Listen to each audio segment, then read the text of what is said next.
मेरे प्यारे विद्यार्थी बैठ जाइए। सब कुशल मंगल। चलिए, आपके जो क्लासमेट हैं वो तो अटेंडेंस बोलिए दिए होंगे, तो चलिए हम अपना HW चेक करते हैं, ठीक है? कोई दिक्कत? एनी टाइप का प्रॉब्लम? चलो खड़ा हो जाओ। बहुत बढ़िया सागर, अच्छा लिखा है, बैठ जाओ। वेल डन, खड़ा हो जाओ। बहुत ही सुंदर, बहुत अच्छा लिखा है, बहुत बढ़िया। राइटिंग भी सुंदर है और आंसर भी ठीक लिखा है, बैठ जाओ। तो वजीर तुम्हारी पारी है, तुम खड़ा हो जाओ। अरे वजीर, तुमने तो कॉपी खाली छोड़ दिया। बेटा बेटा मन से नहीं होता है, भविष्य बनाने के लिए वहाँ नहीं मेहनत करनी पड़ती है। मन तो हमेशा खेलते रहने का करता है। पढ़ लिख कर अफसर नहीं बना। देखो बेटा, अफसर की बात नहीं है, शिक्षा मजदूर हो या अफसर, हर इंसान को एक बेहतर इंसान बनाती है। चलो हाथ आगे करो। देखो बेटा, तुझे मारने का मुझे शौक नहीं है, बल्कि तुम्हें तुम्हारी भविष्य बनाने की चिंता है। चलो हाथ आगे करो। आज तूने मेरे कपड़ों का कॉलर नहीं पकड़ा, बल्कि एक गुरु का सम्मान पकड़ लिया है। 20 साल से पढ़ा रहा हूँ, लेकिन पहली बार ऐसा लगा शायद नहीं कहीं कम पड़ गया तुमको समझाने में।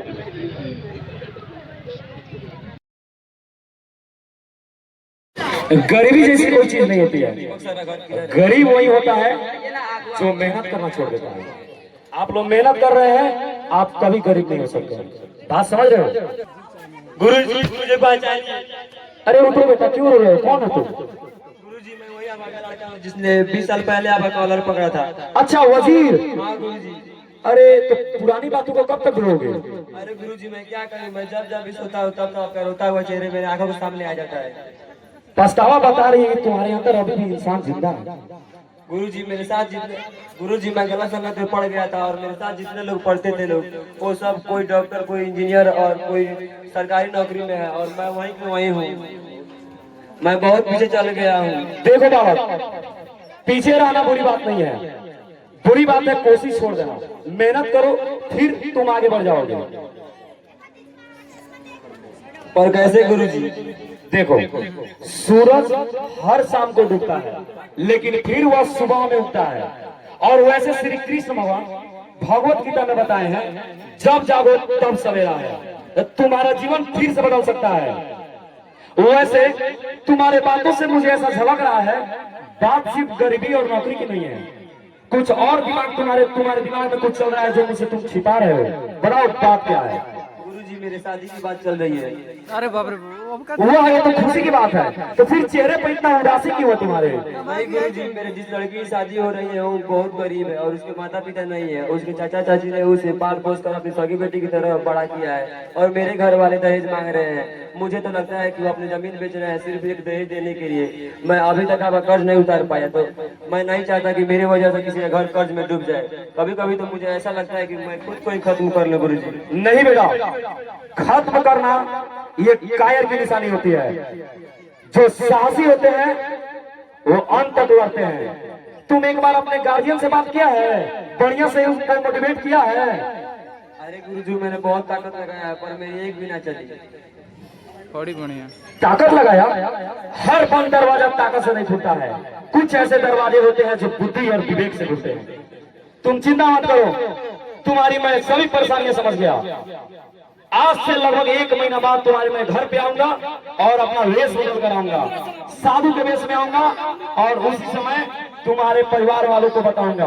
और बताओ, तुम जब बात किया अपने गार्जियन से तो क्या बोल रहे थे? मेरे पिताजी बोल रहे हैं कि बेटे लड़की की शादी एक ही बार होता है, जो लेंगे वो अभी लेंगे। और मेरी माँ बोल रही है कि हमने भी तो बेटी की शादी में कुछ दिया था। और मेरा भाई बोल रहा है कि समाज में इज्जत भी तो चाहिए।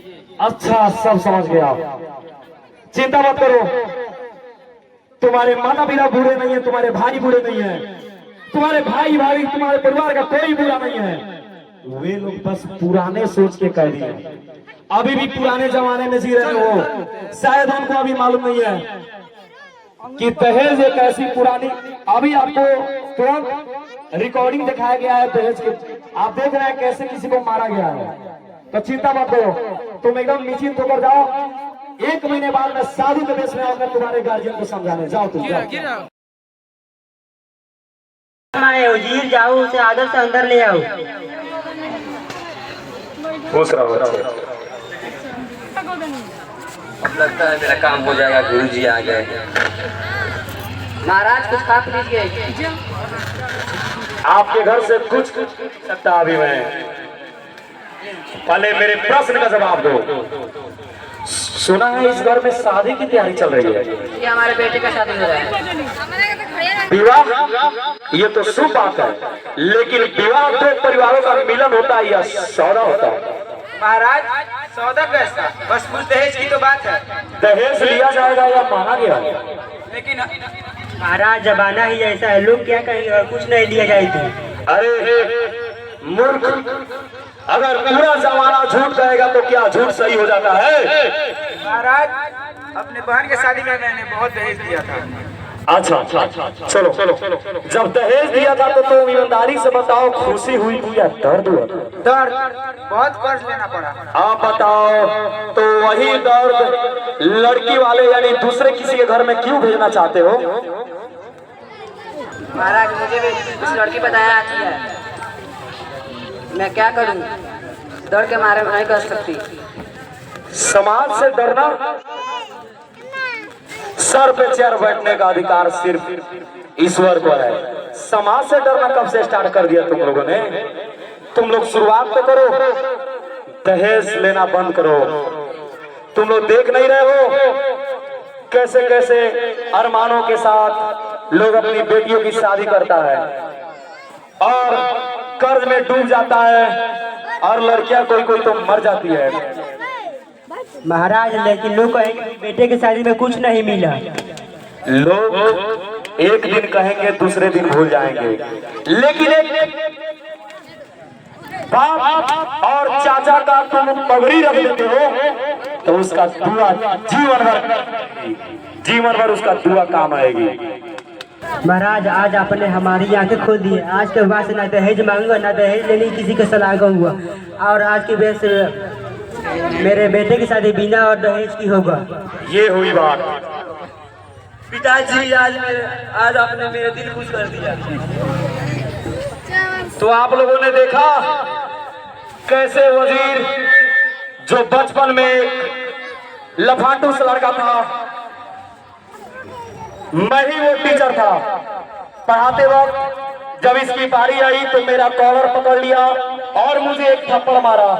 लेकिन 20 साल बाद जब वो मेरे पैरों पे गिरा, पछतावा का भीख मांग रहा था, उसके बाद मैंने उसकी बातों को समझा और उसे समझाया। फिर उसने कहा, गुरुजी दहेज मेरे घर वाले ले रहे हैं और ये जो लड़की है उसके माता पिता नहीं है, चाचा के पास पली बड़ी है। आज चाचा के पास पली बड़ी है और उसको मैंने समझाया और आज दहेज लेने से ही नफरत कर रहा है। एक बार जोर से ताली बजाइए, दहेज नहीं लेगा।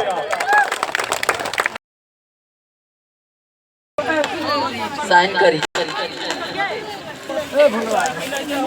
कभी तुमको साइन निकाह कबूल कबूल है, निकाह कबूल है, निकाह कबूल है, कबूल है, निकाह कबूल है, निकाह कबूल है, कबूल है, निकाह कबूल है, कबूल है। आज से तुम दोनों पति पत्नी हो।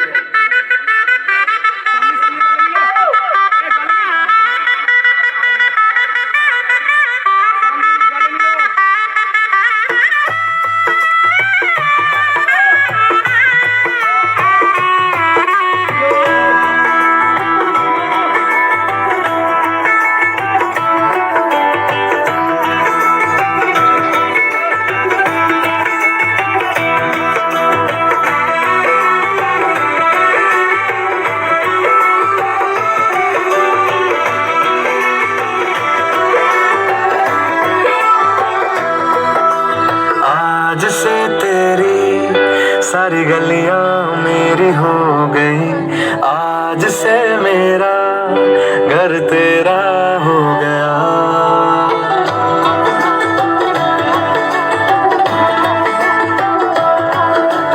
आज से तेरी सारी गलियां